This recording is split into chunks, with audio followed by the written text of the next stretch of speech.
यहाँ पे दवाई बिल्कुल फ्री है। यह उस मालिक और उसके नौकर का आपसी मामला है, किसी पे कोई एहसान नहीं है। उल्टा हम एहसान मंद हैं अल्लाह के उन बंदों का जो हमारे पास यहाँ पे आते हैं और हमें अपनी खिदमत का मौका दे देते हैं। तशीर तो ते उनजी बड़ा डर लगता है। जरा मेन पिलर है वो तो फेरा ही घट वध लांदा है। रिज्क भी उसी ने दिया, फिर तौफीक भी उसी ने दी, फिर अपने बंदों को भी वो खुद भेजता है। सब कुछ अल्लाह का है और वही सब करता है। अल्लाह से दुआ करनी चाहिए कि वो हमसे अपने दीन का कोई काम ले ले। मैं तो नसन लगा सा, फिर एक उस्ताद ने कान तो फर के आख्या कि उधर की है शेर पुत्र इधर आगे टेस्ट दे।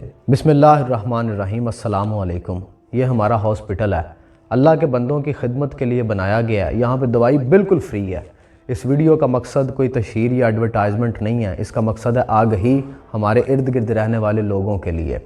आज एक इंसिडेंट हुआ है मेरे साथ, तो मैंने सोचा कि आगही दे देनी चाहिए इस प्लेटफॉर्म के ज़रिए भी जो हमारे पास अल्लाह ने दे रखा हुआ है।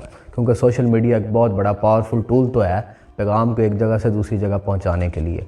तो ये हस्पताल हमने बनाया हुआ है साहिवाल के अंदर, फरीद विलास 93 के अंदर, और यहाँ पे दवाई वगैरह बिल्कुल फ्री है। मैं आ रहा था साहिवाल से वापस लाहौर, तो बस अड्डे पे मैंने देखा कि एक बुज़ुर्ग आदमी और वो बात कर रहे थे साथ किसी अपने दोस्त के साथ बात कर रहे होंगे कि यार दवाइयाँ बड़ियाँ महंगियाँ हो गई ने, डॉक्टरों दी फीसां बड़ियाँ ज़्यादा ने, और मेरा बच्चा बीमार होया 2 दिन हो गए ने, मैं उनकी दवाई नहीं लिया सका, मेरे को पैसे नहीं है। तो मैं फिर उनके पास गया, मैंने कहा बाबा जी हमारे पास यहाँ पे एक हॉस्पिटल है, वहाँ पे आपको फ्री दवाई मिलेगी, आप वहाँ पे जाके अपने बच्चे का चेकअप करवाएं। उन्होंने कहा कहाँ पे? तो मैंने उन्हें बताया। तो वो इस अस्पताल से, हमारे अस्पताल से आलमोस्ट कोई 2-2.5 किलोमीटर दूर रहते होंगे। तो मैंने कहा आपको पता नहीं है? हमने तो वहाँ पे इश्तिहार वगैरह भी लगाए हुए हैं और मस्जिदों में ऐलान भी करवाए थे कि यहाँ पे फ्री दवाई हैं, अगर कोई बीमार है अल्लाह का बंदा आए और दवाई लेके चला जाए। उन्होंने कहा यार मुझे नहीं पता चला और ऐसे पढ़े लिखे नहीं हैं, तो मैं इसलिए इश्तिहार में नहीं पढ़ सका ना। तो ज़ाहिर बात है अल्लाह रब्बुल इज़्ज़त की ज़ात दी एक वन डे, बहुत से लोगों को मौका नहीं मिलता पढ़ने का। तो मैंने कहा अगर बोल के बता दिया जाए हमारे इर्द गिर्द लोगों तक तो बात पहुँच सकती है। तो क्योंकि मुझे पता है सारे लोग जो मेरे साथ इंगेज हैं सोशल मीडिया के ऊपर वो साहिवाल के तो नहीं हैं, लेकिन अगर किसी मुस्तहिक बंदे तक बात पहुंच जाए, मेरे बोलने से एक तक भी पहुंच जाए, तो इसका मकसद जो है वो पूरा हो जाएगा। हम यहाँ पे फ्री दवाइयाँ दे रहे हैं तो इसका ये मतलब नहीं है कि हमने कोई दवाइयों की क्वालिटी लो रखी होगी या कंप्रोमाइज़ किया होगा। 1% भी कंप्रोमाइज़ नहीं किया हमने किसी शय के ऊपर। मार्केट की सबसे जो बेहतरीन मेडिसिन है ना वो हमने वहाँ पर ला के रखी हुई हैं। ना तरीका इलाज के ऊपर कोई कंप्रोमाइज़ किया है, ना तबीबों के ऊपर कोई कंप्रोमाइज़ किया है। वहाँ पे जो डॉक्टर्स हैं वो अपने फील्ड के स्पेशलिस्ट डॉक्टर्स हैं सारे ही, और ये वो डॉक्टर्स हैं जो हमारे अस्पताल से निकल के किसी दूसरी जगह पे जाके बैठते होंगे तो वहाँ पे 500 या 1000 रुपये आप सिर्फ चेकअप फीस लेते होंगे। तो बेहतरीन डॉक्टर्स को वहाँ पर ला के आप लोगों के लिए रखा है। तो मैंने उनसे कहा, फिर बाबा जी से मैंने कहा जी आप जाएँ वहाँ पर। तो उन्होंने कहा कि पुत्र तेरा नाम लवाओ थे जाके। मैं कहा बाबा जी से साडा नाम लेना पएगा, फिर तुसीं नाकाम हो गए ना, तुसीं नाम नहीं लेना, तुसीं साडे वास्ते इंज हो जिवें तुसीं प्राइम मिनिस्टर हो, ਤੁਸੀਂ ਉੱਥੇ ਜਾਓ, ਇਹ ਤੁਹਾਡੇ ਵਾਸਤੇ ਹੀ ਬਣਾਇਆ, ਤੁਸੀਂ ਮਾਲਕ ਹੋਂਦੇ ਔਰ ਤੁਸੀਂ ਆਪਣਾ ਹੱਕ ਲੈਣ ਜਾਣਾ ਹੈ। ਕੋਈ ਆਸਾਨ ਸੁਣ ਨਹੀਂ ਹੈਗਾ ਤੁਹਾਡੇ ਉੱਤੇ, ਇਹ ਤੁਹਾਡਾ ਹੀ ਸੀ, ਤੁਸੀਂ अपना हक ਲੈਣ जाना है। हज़ारों लोग हैं जो अल्हम्दुलिल्लाह वहाँ पे हर महीने आते हैं, और अगर हर रोज़ भी हज़ारों आएंगे तो कोई मसला नहीं है, वो उन्होंने अपना ही हक लेना वहाँ पे आके। और जो मुस्तहिक हैं, जो इर्द गिर्द लोग हैं, अमूमी तौर पे ना लोग 8-10 किलोमीटर ट्रैवल कर लेते हैं इलाज मुआलजे के लिए। तो 8-10 किलोमीटर स्क्वायर तक अगर ये पैगाम पहुंच जाए तो बहुत अच्छी बात है। जो लोग मुस्तहिक हैं, जो सफ़ेद पोश हैं, हम ताबेदार हैं, आप यहाँ पे हमारे पास आएँ, और आप मालिक हैं इस अस्पताल के, हम कोई मालिक नहीं, अल्लाह मालिक है या फिर आप मालिक हैं उस अस्पताल के। जो बंदा हमारा मेन पिलर है वो बंदा ख़ुद यहाँ पे कभी नहीं आता।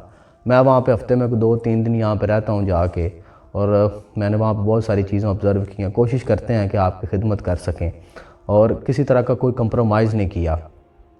रसूलुल्लाह सल्लल्लाहु अलैहि वसल्लम का एक मुबारक कौल है कि अपने भाई के लिए वो शय पसंद करो जो अपने लिए करते हो।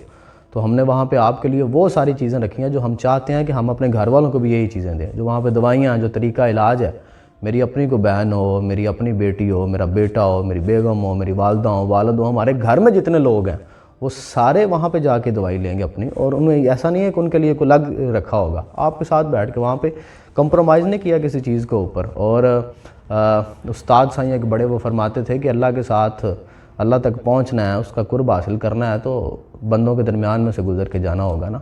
अल्लाह तक पहुँचने के 100 रस्तों में हैं, जिनमें से 99 रस्ते मखलूक में से होकर गुज़रते हैं। तो एक रास्ता मोहब्बत भी है, जैसे मौलाना रूम ने कहा कि मैंने मोहब्बत के रास्ते को चुना। तो एक हदीस कुदसी है, आपने अक्सर सुनी होगी कि अल्लाह अपने बंदे से कहेगा कि यार मैं फ़लाँ टाइम पे भूखा था, तूने मुझे खाना नहीं खिलाया, मैं तेरे पास आया था। میں بیمار تھا تو نے میری اعتماد داری نہیں کی، میں تیرے پاس آیا تھا. تو بندہ حیران ہو کے پوچھے گا کہ یا باری تعالیٰ اے میرے اللہ تو کب آیا تھا؟ تو کہے گا میں نہیں، میرا ایک بندہ آیا تھا، بیمار تھا تو نے اس کی اعتماد داری نہیں کی، بھوکا تھا تو نے کھانا نہیں کھلایا. تو اس لیے بھی ہم نے ایک اپنا حصہ ڈالنے کی کوشش کی ہوئی ہے. تو آپ یہاں پہ آئیں، یہ آپ کا ہمارا ہے ہی نہیں. اور کسی کے پاس جو مال ہوتا ہے، کوئی بھی چیز ہے جو اس کی اوقات سے زیادہ ہے یا اس کی ضرورت سے زیادہ ہے، وہ اس کی نہیں ہے. قرآن حکیم میں اللہ نے کہا کہ وہ بندوں کی ہے، وہ مستحق لوگوں کے ان تک پہنچا دوں. تو آپ یہاں پہ آتے ہیں تو ہمارے لیے آسانی ہے کہ ہمیں خود چل کے آپ کے گھروں کے دروازے نہیں کھٹکھٹانے پڑ رہے. آپ خود آ جاتے ہیں، آپ ہم پہ احسان کر رہے ہیں یہاں پہ آ کے کہ آپ اپنا حصہ ہمارے پاس آ کے ہمارے گھر سے آ کے لے کے چلے جاتے ہیں. ورنہ ہم کہاں آپ کے گھروں کے دروازے کھٹکھٹاتے پھریں گے کیا تھوڑا حصہ ہے ساڑھے کو تسی لے لو. یہ تو آپ نے ہماری بڑی آبرو رکھ لی ہے کہ آپ خود آ جاتے ہیں یہاں پہ. تو جو مستحق لوگ ہیں ان تک یہ بات اگر پہنچ جائے تو میں بڑا تھینک فل ہوں گا اس سوشل میڈیا کا. مجھے اس سے آج تو یہی فائدہ چاہیے کہ بات پہنچ جائے جو ہمارے ارد گرد کے لوگ ہیں ان تک. دوسرا، ہم نے پوری کوشش کی ہے کہ وہاں پہ لوگوں کو جو اللہ کی مخلوق آتی ہے انہیں پروٹوکول کے ساتھ ملا جائے. ان کے ساتھ ہر بندہ پروٹوکول وہاں پہ جو فری علاج کروانے کے لیے آئے گا وہ آپ کو پتہ وہ لینڈ لورڈ تو نہیں ہوتے نا ہماری سوسائٹی کے اندر، تو وہ اللہ کے بندے ہوتے ہیں. وہ سارے وہ اصل اللہ کے بندے ہیں سارے، وہ کنجیاں ہیں اللہ نے زمین پہ رکھی ہوئی ہیں. تو کوشش کرتے ہیں ان کی عزت نفس کے کہیں کوئی پامال نہ ہو جائے، کہیں انہیں فیل نہ ہو. اس کے لیے ہم نے ایک پورا ایک سٹرکچر بنایا ہوا ہے وہاں پہ اللہ کے فضل سے کہ کسی کو یہ نہ لگے کہ اس کی سیلف رسپیکٹ کو کوئی ہو رہا ہے. تو آپ میں سے کوئی بندہ وزٹ کرنا چاہے تو خیر موسٹ ویلکم. میں ویک میں ہوتا تو 2-3 دن وہاں پہ، اب چونکہ بتا دیا ہے تو اگر آپ میں سے کوئی دوست احباب ملنے آئے تو آپ کوشش کیجئے گا کہ آپ بدھ والے دن آئیں وہاں پہ صبح 10 سے لے کے 5 بجے تک. اس سے پہلے اگر کسی دن میں آئیں گے تو ہو سکتا ہے میں وہاں پہ اویلیبل نہ ہوں، ہو سکتا ہے کہ میں مصروف ہوں اور میں آپ کو وقت نہ دے سکوں. تو یہ مہربانی کیجئے گا کہ اگر آپ میں سے کوئی بندہ ویسے مجھ سے ملنے آئے گا تو پھر مہربانی کیجئے گا کہ آپ صرف ویڈنسڈے کو آئیے گا وہاں پہ تاکہ میں آپ کو